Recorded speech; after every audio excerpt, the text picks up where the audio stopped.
toute ma vie a été guidée par ça. Comment aller dans les plus beaux endroits du monde, les plus beaux animaux, les plus belles plages, les plus belles forêts, les plus belles rivières. Mais c'est quoi la beauté du monde en fin de compte? La beauté, c'est ce qu'on fait dans sa vie. C'est ce que vous allez faire dans votre vie. La beauté, c'est les gens qui aiment, c'est les gens qui partagent, c'est les gens qui donnent. Et cette beauté, elle s'appelle comment? Elle s'appelle l'amour. C'est pour ça que je vous dis avec tendresse que je vous aime. Merci beaucoup.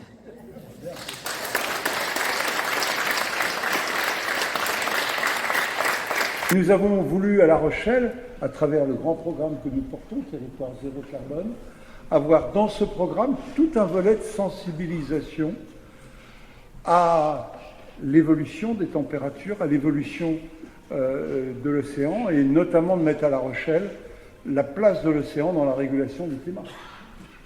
Nous avons eu l'an dernier, dans ce travail de sensibilisation, une formidable expo photo sur Douaneau, une expo de nature complètement différente, et aujourd'hui nous avons l'honneur de vous recevoir à travers un travail photographique sublime.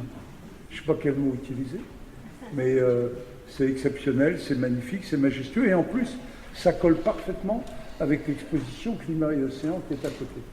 Alors pour vous expliquer, on a voulu faire cette exposition, on ne savait pas qu'il allait y avoir le Covid, évidemment, donc le jour où on devait l'ouvrir pratiquement, le Covid et toutes ces restrictions se sont passées, donc on a décidé de la prolonger pour que les élèves, les écoles, les visiteurs puissent la visiter. Mais maintenant, et je l'ai dit à toutes nos équipes, mettez-vous en ordre de travail pour préparer Climat et Océan version 2, avec tous les éléments de présentation, de sensibilisation, de connaissances qui ont évolué, et faisons ici La Rochelle un lieu ressource pour sensibiliser, pour comprendre l'évolution de la nature.